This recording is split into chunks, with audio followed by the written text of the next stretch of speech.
Hello दोस्तों, नमस्कार। स्वागत है आपका स्टडी करके इस यूट्यूब चैनल पर।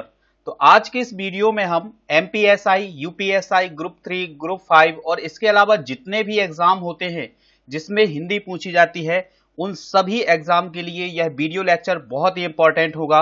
तो इस वीडियो लेक्चर को आप पूरा देखें, अंत तक देखें, जिससे आपको कुछ डाउट क्लियर होंगे। इसके अलावा हम इसके जो एमसीक्यूज हैं वो भी डिस्कस करेंगे आने वाले वीडियो में। अभी हम इसका डिटेल पढ़ेंगे और आज का जो हमारा टॉपिक होगा वह होगा हिंदी भाषा का विकास एवं इतिहास। तो मैं प्रभाकर एक बार फिर स्वागत करता हूं आपका स्टडी कर पर। तो आप स्टडी कर को अगर अभी तक आपने सब्सक्राइब नहीं किया है तो सब्सक्राइब कर लें। इसके अलावा अगर आपने बेल आइकॉन नहीं दबाया है तो बेल आइकॉन जरूर दबा लें, जिससे आपको नोटिफिकेशन आपको समय पर मिलती रहेगी। तो करते हैं वीडियो को शुरू और देखते हैं क्या है हिंदी भाषा के विकास एवं इतिहास में। तो देखो, विश्व में लगभग 3000 भाषाएं बोली जाती हैं। लगभग कितनी भाषाएं बोली जाती हैं? 3000 भाषाएं बोली जाती हैं और उन भाषाओं में से एक भाषा हमारी हिंदी है। तो ये फैक्ट आप नोट करें कि विश्व में लगभग 3000 भाषाएं बोली जाती हैं और उन भाषाओं में से एक भाषा कौन सी है? हमारी हिंदी।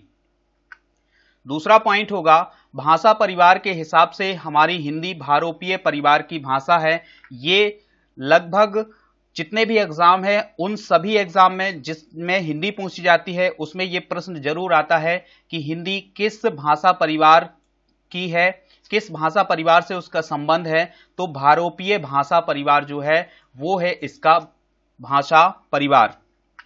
तो भारत में लगभग 4 भाषा परिवार हैं। कौन कौन से? भारोपीय, द्रविड़, ऑस्ट्रिक और चीनी तिब्बती। तो इन सब में सबसे बड़ा जो भाषा परिवार है वो है भारोपीय भाषा परिवार, मतलब जिसमें भारतीय भाषाओं भी बोलने वाले हैं और यूरोप की भाषा बोलने वाले भी लोग हैं। तो जो लोग भारत की भाषा बोलते हैं, जो भारत में जिनका जन्म हुआ है, और जो यूरोप की भाषा बोलते हैं, जैसे इंग्लिश। इंग्लिश कहाँ बोली जाती है? यूरोप में।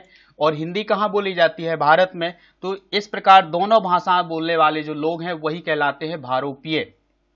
तो भारत में जो भारोपीय भाषा परिवार है ये सबसे बड़ा भाषा परिवार है और लगभग 73% जो लोग हैं इसको बोलते हैं। अब हिंदी की आदि जननी संस्कृत है, ये इंपॉर्टेंट फैक्ट है और यह भी क्वेश्चन पूछा जाता है आपके एग्जाम में कि हिंदी की आदि जननी क्या है। तो हिंदी की आदि जननी क्या है? संस्कृत। आदि जननी का अर्थ ये हुआ कि हिंदी का जो जन्म है वो किससे हुआ है? संस्कृत से।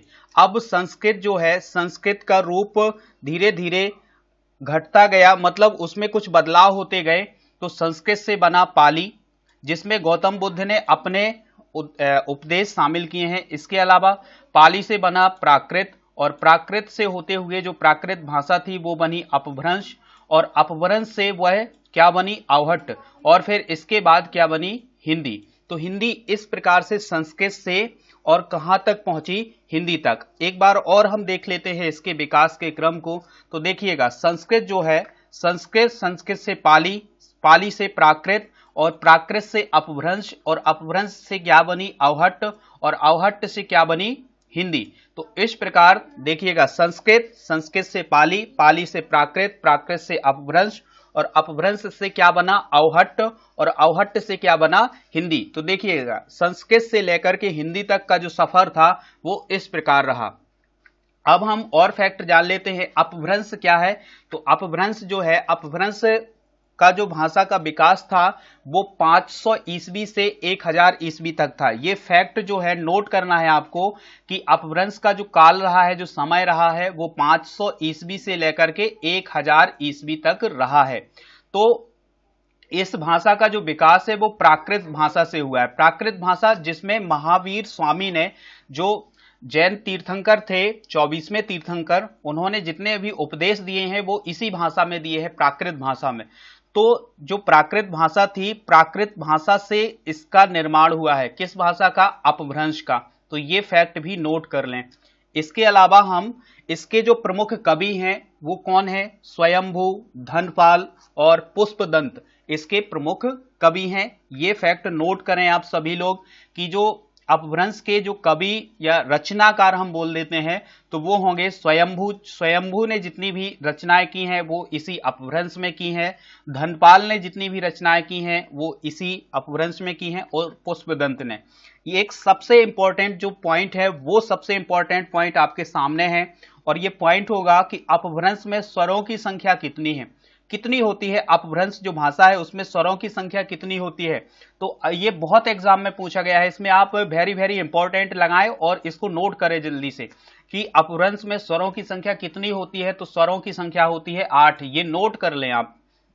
और कौन कौन से? आ, ई, उ, ए, ओ, ये होते हैं स्वर। और स्वर जो है ये भी नोट कर ले कि कौन कौन से स्वर होते हैं। तो अपभ्रंश में स्वरों की संख्या 8 होती है, ये फैक्ट नोट करें। अब क्या है, अपभ्रंश के कुछ भेद हैं।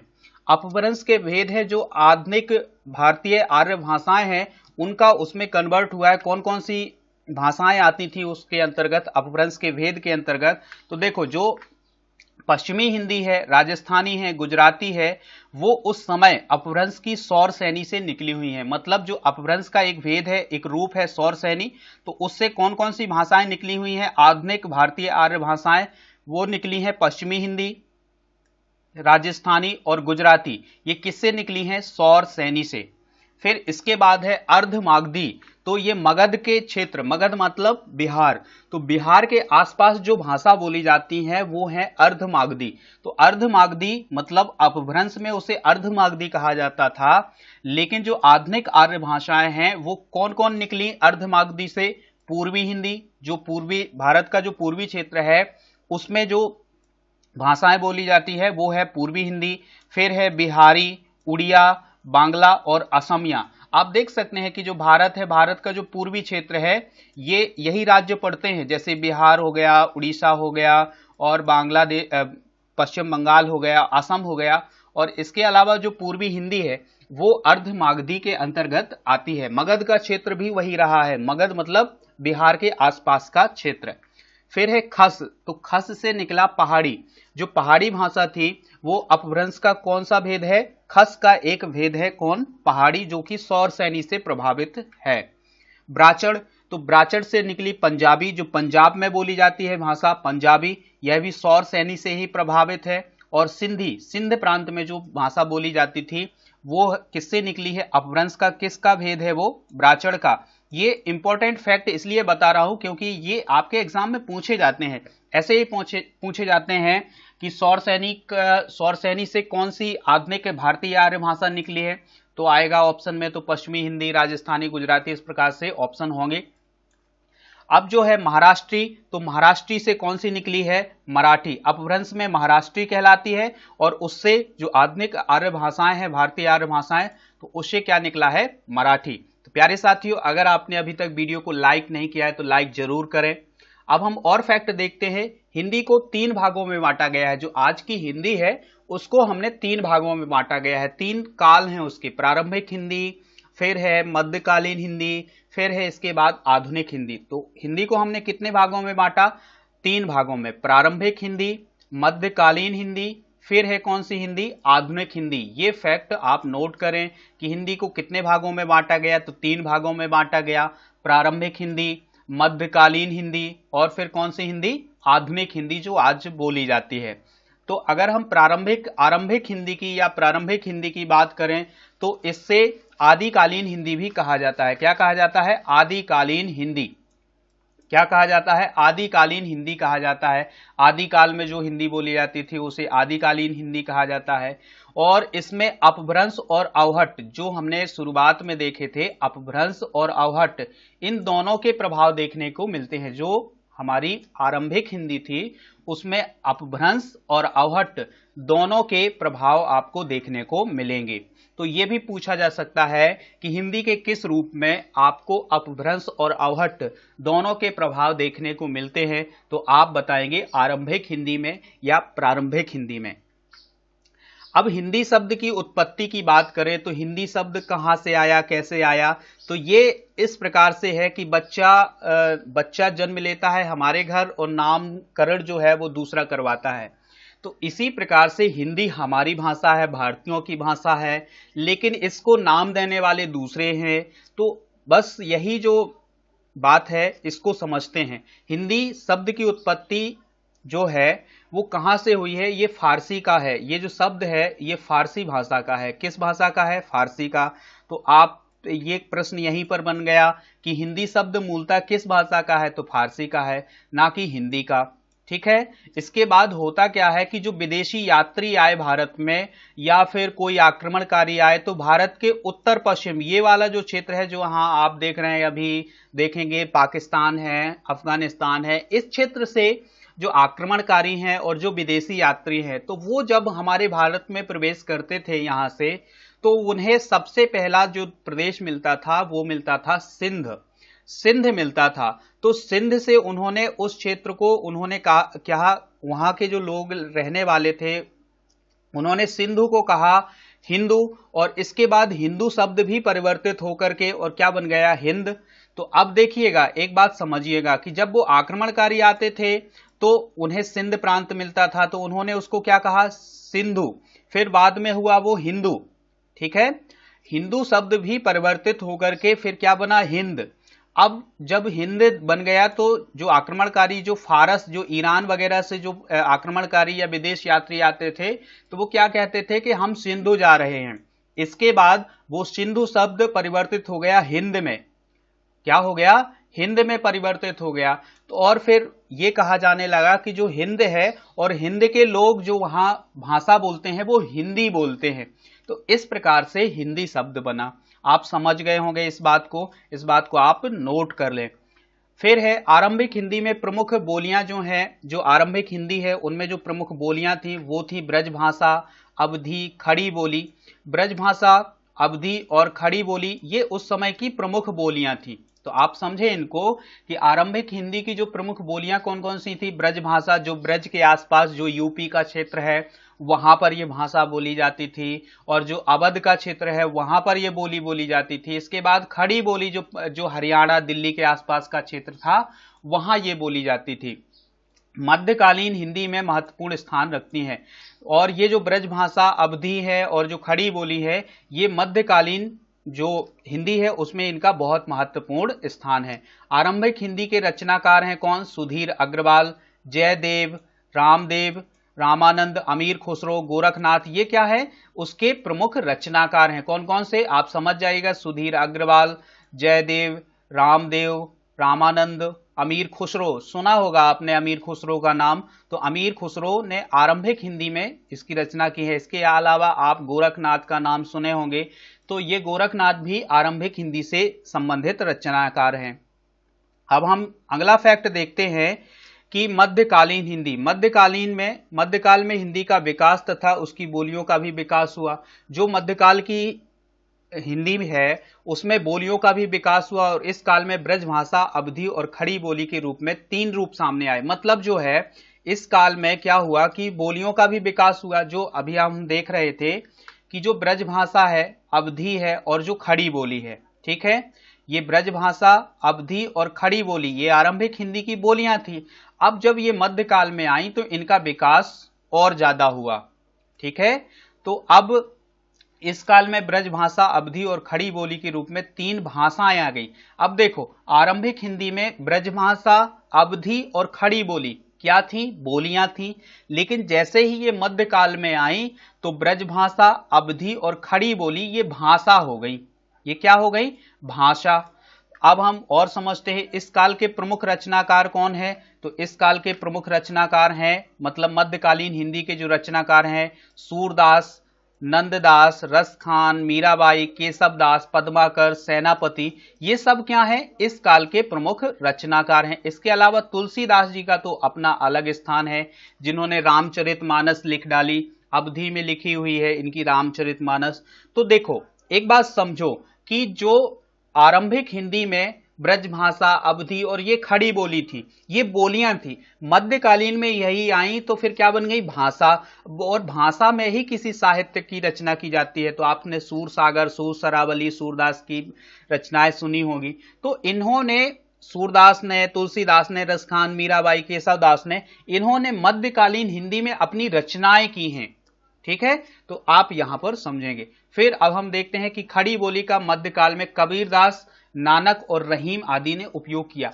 अब एक खड़ी बोली देखो, रसखान, मीराबाई, इनका नाम तो आपने सुना होगा, तो इन्होंने तो अवधी या ब्रज भाषा यूज की है, लेकिन कबीरदास, नानक और रहीम ने क्या किया है कि खड़ी बोली का उपयोग किया है। ये इंपॉर्टेंट फैक्ट है, इसको नोट कर लें आप सभी लोग कि कबीरदास, नानक और रहीम ने किसका उपयोग किया है? खड़ी बोली का उपयोग किया है। अपनी जो रचनाएं हैं, जैसे कबीरदास का बीजक है, बीजक इनकी रचना है, तो कबीरदास जी ने खड़ी बोली का उपयोग किया है, ना कि ब्रजभाषा का, ना कि अवधी का। अब हम बात करें आधुनिक कालीन हिंदी, इस काल में ब्रजभाषा जनभाषा से दूर हो गई। अब हम बात करें आधुनिक कालीन हिंदी की, तो आधुनिक कालीन हिंदी इस काल में क्या हो गया कि ब्रजभाषा अब जनभाषा से दूर हो गई। ब्रजभाषा थी, जो ब्रजभाषा थी, जो भाषा बन गई थी, वो अब जन भाषा से दूर हो गई। मतलब लोग अब इसको कम पसंद करने लगे। किस भाषा को?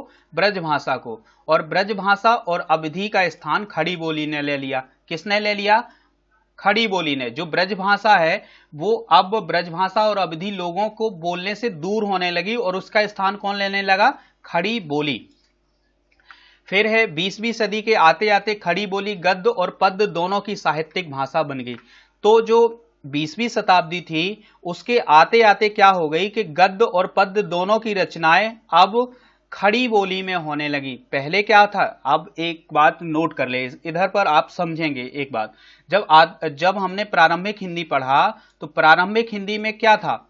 जो ब्रजभाषा, अवधी और खड़ी बोली, ये 3 प्रकार की बोलियां थी। ठीक है, जैसे ही ये मध्यकाल में आई, तो यही फिर ब्रजभाषा, अवधी और खड़ी बोली तीनों भाषा बन गई। ठीक है, अब यही तीनों जब ये आधुनिक कालीन हिंदी में आती हैं, आधुनिक कालीन हिंदी की बात करें तो आधुनिक कालीन हिंदी में जब ये तीनों आती हैं, तो ब्रजभाषा और अवधी ये दोनों अब दूर हो गई और इन दोनों का स्थान किसने ले लिया? खड़ी बोली ने। और ये खड़ी बोली कहा जाती है। आप जो दिल्ली का क्षेत्र है और जो हरियाणा का क्षेत्र है और दिल्ली के आसपास का जो क्षेत्र है, वहां पर खड़ी बोली बोली जाती है। ठीक है, तो अब ब्रजभाषा और अवधी का स्थान किसने ले लिया? खड़ी बोली ने। अब आधुनिक काल के जो रचनाकार हैं वो कौन है? भारतेंदु हरिश्चंद्र हैं, महावीर प्रसाद द्विवेदी हैं, जयशंकर प्रसाद हैं, सुमित्रा नंदन पंत हैं, सूर्यकांत त्रिपाठी निराला, महादेवी वर्मा, राम कुमार वर्मा, ये सभी क्या हैं? आधुनिक काल के प्रमुख रचनाकार हैं। अब हम पढ़ते हैं भारतेंदु युग क्या है। जो आधुनिक कालीन हिंदी है, उसको हमने कुछ युगों में बांटा है और उसका पहला युग है भारतेंदु युग। तो इस युग के सबसे पहले जो रचनाकार थे वो थे भारतेंदु हरिश्चंद्र। कौन थे? भारतेंदु हरिश्चंद्र। और भारतेंदु हरिश्चंद्र ने खड़ी बोली का उपयोग किया है। अब ना तो इन्होंने ब्रजभाषा का उपयोग किया है और ना ही इन्होंने अवधी का प्रयोग किया है। इन्होंने किसका प्रयोग किया है? खड़ी बोली का। द्विवेदी युग में क्या हुआ है? इसके जो प्रमुख रचनाकार हैं या जो इसके प्रमुख रहे हैं वो हैं महावीर प्रसाद द्विवेदी, जिन्होंने किस पत्रिका का संपादन किया था? सरस्वती पत्रिका का संपादन किया था। तो ये भी फैक्ट है, ये याद करें कि महावीर प्रसाद द्विवेदी ने किस पत्रिका का संपादन किया था? तो सरस्वती पत्रिका का संपादन किया था। इस युग में ब्रजभाषा एक बोली बन गई, ये फैक्ट नोट करें आप। इस युग में मतलब द्विवेदी युग में क्या हुआ कि जो ब्रजभाषा है वो एक क्या बन गई? बोली बन गई और खड़ी बोली एक भाषा बन गई। एक पॉइंट आप देखें, देखिएगा यहां पर समझते हैं। बोली एक सीमित क्षेत्र में बोली जाती है। ठीक है, जैसे हमारे गांव के आसपास या हमारे शहर के आसपास 2, 4, 10 या 1-2 जिलों में जो बोली बोली जाती है, उसमें साहित्य की रचना नहीं होती है, कोई किताब नहीं लिखी जाती है उसमें बोली में। तो ब्रजभाषा क्या बन गई? सिमट करके फिर वो क्या बन गई? एक बोली बन गई। और खड़ी बोली जो एक बोली थी वो क्या बन गई? एक भाषा बन गई। ठीक है, ये पॉइंट आप याद रखें।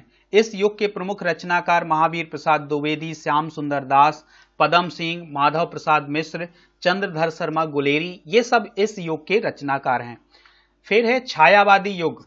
छायावादी युग में जयशंकर प्रसाद, सुमित्रा नंदन पंत, सूर्यकांत त्रिपाठी निराला, महादेवी वर्मा, राम कुमार वर्मा आदि रचनाकार हैं इस युग के। किस युग के? छायावादी युग। छायावादी जो युग है इसके रचनाकार कौन है? जयशंकर प्रसाद, सुमित्रा नंदन पंत, सूर्यकांत त्रिपाठी निराला, महादेवी वर्मा, राम कुमार वर्मा। ये सब किस युग के कवि हैं या रचनाकार हैं? छायावादी युग के। छायावाद को क्या कहा जाता है? छायावाद को साहित्य खड़ी बोली के विकास का स्वर्ण युग कहा जाता है। जो छायावाद है इसमें खड़ी बोली का सबसे ज्यादा विकास हुआ है। तो ये इंपॉर्टेंट फैक्ट जो है नोट करना होगा आपको कि जो छायावाद है उसमें साहित्य की जो खड़ी बोली थी उसका विकास सबसे ज्यादा हुआ है। अब हम हिंदी के अन्य नाम कौन कौन से हैं ये भी जान लेते हैं। हिंदी को हम हिंदवी भी कहते हैं या जबान ये हिंदी कहते हैं, रेखता भी कहते हैं इसको, और खड़ी बोली भी कहते हैं। ये आप नोट कर लें कि हिंदी के कौन कौन से नाम हैं। तो हिंदवी बोलते हैं, फिर जबान ये हिंदी बोलते हैं, रेखता भी बोलते हैं और खड़ी बोली भी बोलते हैं। ये नोट कर लें आप। फिर है हिंदी की संवैधानिक स्थिति। तो अब हिंदी का विकास कैसे हुआ, कैसे आज जो हमारे आसपास हिंदी दिखाई देती है वो उसका विकास संवैधानिक दृष्टि से कैसा हुआ उसको हम समझेंगे। हुआ क्या कि 14 सितंबर 1949 को संविधान सभा ने राजभाषा के रूप में घोषित किया। इसे 14 सितंबर 1949 को इसे राजभाषा के रूप में घोषित किया गया। इसलिए प्रत्येक वर्ष 14 सितंबर को क्या मनाया जाता है? हिंदी दिवस। ये नोट करें फैक्ट कि 14 सितंबर को कौन सा दिवस मनाया जाता है? हिंदी दिवस। हिंदी भारत की राष्ट्रभाषा है, राष्ट्रभाषा नहीं बल्कि क्या है? राजभाषा है। ये बिल्कुल अब देखो, अब हिंदी की राष्ट्रभाषा और राजभाषा में अंतर समझो। देखो, एक कोई राष्ट्र है, ठीक है, और इस राष्ट्र के जितने भी लोग हैं अगर वो एक ही भाषा बोलते हैं, जो भाषा बोलते हैं, तो वो कहलाती है उस देश की राष्ट्रभाषा, ठीक है। और राजभाषा जो होती है, राजभाषा क्या कहलाती है कि जो यहां शासन चलता है इस देश में उसके जो कामकाज होते हैं वो किस भाषा में होते हैं, तो वो कहलाती है वहां की राजभाषा। तो भारत की राष्ट्रभाषा हिंदी नहीं है, ठीक है। क्यों? क्योंकि अगर इसको राष्ट्रभाषा बनाने का प्रयास भी किया गया तो जो दक्षिण भारत के राज्य हैं जहां पर हिंदी नहीं बोली जाती है वो राज्य इसका विरोध कर देते हैं। जब जब भी राष्ट्रभाषा बनाने की बात आई तो जो दक्षिण भारत के राज्य हैं या फिर जहां हिंदी नहीं बोली जाती है वहां से इसका विरोध शुरू हो जाता है। तो इसलिए ये बात फिर ठंडे बस्ते में चली जाती है कि इसको राष्ट्रभाषा बनाया जाए या नहीं बनाया जाए। वैसे हम सभी लोग हिंदी बोलते हैं तो हम सबके लिए एक संवैधानिक रूप से तो नहीं लेकिन एक स्वाभाविक रूप से हमारी राष्ट्रभाषा क्या हो गई? हिंदी हो गई। लेकिन ये कामकाज की है भाषा है। अब हम देखें कि भारत के संविधान के भाग 17 में राजभाषा का वर्णन किया गया है। तो जो संविधान का भाग 17 है उसमें राजभाषा का वर्णन किया गया है। फिर संविधान की जो अनुच्छेद 343, ये बहुत बार क्वेश्चन पूछा गया है, नोट करें इसे। अनुच्छेद संविधान का जो अनुच्छेद 343 है उसके 343 से अनुच्छेद 351 तक राजभाषा का वर्णन किया गया है। अब फिर क्या, भारत के जो संविधान है उसकी 8वीं अनुसूची, जो भारत के संविधान की 8वीं अनुसूची है उसमें 22 प्रादेशिक भाषाओं का उल्लेख किया गया है। हिंदी की लिपि देवनागरी है। ये कहा गया कि हिंदी की लिपि क्या होगी? देवनागरी होगी। इस बात का वर्णन संविधान में भी किया गया है। अब हम और देखते हैं हिंदी मतलब लिपि, बोली और भाषा क्या है। अब ये फैक्ट हम नोट करें कि लिपि, बोली और भाषा क्या है, इसको देखते हैं। देखो, लिपि, बोली और भाषा क्या है, इन तीनों में अंतर हम देखते हैं। तो उच्चारित ध्वनि संकेतों की सहायता से भाव या विचार व्यक्त करना भाषा कहलाता है। देखो, अभी आप जो मेरे भाव हैं, जो मेरे विचार हैं वो केवल सुन रहे हैं, तो जो मैं बोल रहा हूं वह हमारी भाषा है, ठीक है। अब अगर हम इन्हीं भावों को और इन्हीं विचारों को लिख दें किसी कॉपी में, किसी पेज पर अगर हम लिख दें उसे, तो वह कहलाएगा हमारी लिपि, ठीक है। तो उसे हम क्या कहते हैं? जो हमारे भाव या विचार होते हैं उसको हम लिख के व्यक्त करें तो वो कहलाता है क्या? लिपि कहलाता है। ठीक है, और भारत की सभी लिपियां ब्राह्मी लिपि से निकलती हैं। और भारत जो हिंदी की लिपि कौन सी है? देवनागरी, ये आप याद रखेंगे। और जितनी भी लिपियां हैं उनका निर्माण किस लिपि से हुआ है? ब्राह्मी लिपि से। फिर है एक छोटे क्षेत्र में बोली जाने वाली भाषा बोली कहलाती है। बोली में साहित्य की रचना नहीं होती है। कोई एक छोटा सा क्षेत्र है, अगर वहां पर कोई भाषा बोली जाती है, ठीक है, अगर एक छोटा सा क्षेत्र है, जैसे बुंदेलखंड के आसपास, मैं एक उदाहरण लेता हूं, बुंदेलखंड का क्षेत्र है जो कि मध्य प्रदेश और कहां, उत्तर प्रदेश में फैला हुआ है। ठीक है, वहां के लोग जो एक बोली बोलते हैं तो वो कहलाती है बुंदेलखंडी। ठीक है, वो बोली है, मतलब उसमें साहित्य की रचना नहीं होती है। तो आप इस उदाहरण से याद रखेंगे। अब हम बात करते हैं हिंदी की उपभाषा और बोलियों की। तो भाषा, उपभाषा कौन है, बोलियां कौन है, इसके प्रमुख क्षेत्र कौन है? देखो अब यहां पर समझें, जो हिंदी की उपभाषा है वो है राजस्थानी, और इसके अंतर्गत कौन सी बोली बोली जाती है? मारवाड़ी, जयपुरी, ढूंढड़ी, मेवाती और मालवी। और इसका प्रमुख क्षेत्र कहां है? राजस्थान। ये फैक्ट नोट कर लें आप कि जो राजस्थानी है, राजस्थानी के अंतर्गत कौन कौन सी बोली जाती है? बोलियां मारवाड़ी, जयपुरी, ढूंढाड़ी, मेवाती और मालवी। ठीक है, अब फिर पश्चिमी हिंदी, जो हिंदी है उसका एक उपभाषा है पश्चिमी हिंदी। पश्चिमी हिंदी के अंतर्गत कौन कौन सी बोलियां आती हैं? कौरवी आती है, या इसे हम खड़ी बोली बोल देते हैं, बांगरू या हरियाणवी आती है, ब्रज भाषा आती है, बुंदेली आती है, कन्नौजी आती है। और इसका जो क्षेत्र है वो क्या है? हरियाणा और उत्तर प्रदेश। फिर हम बात करते हैं पूर्वी हिंदी की। तो पूर्वी हिंदी जो है वो हिंदी की एक क्या है? उपभाषा है। और ये इसके अंतर्गत कौन कौन सी बोलियां आती हैं? तो बोलियां, ये यहां से प्रश्न बनता है, आप ये इंपॉर्टेंट फैक्ट है, इनको नोट कर लें आप कि जो पूर्वी हिंदी है उसके अंतर्गत कौन कौन सी बोलियां आती हैं? तो अवधी आती है, बघेली आती है, छत्तीसगढ़ी आती है। और ये मध्य प्रदेश और छत्तीसगढ़ और उत्तर प्रदेश में बोली जाती हैं। फिर हम बात करें बिहारी की। तो बिहारी के अंतर्गत क्या आता है? भोजपुरी आती है, मगही आती है, और इसके अलावा मैथिली बोलियां आती हैं। और ये बोली कहां जाती हैं? उत्तर प्रदेश और बिहार में। फिर आता है सबसे लास्ट में पहाड़ी। तो पहाड़ी के अंतर्गत जो बोलियां आती हैं वो आती हैं कुमाऊनी और गढ़वाली।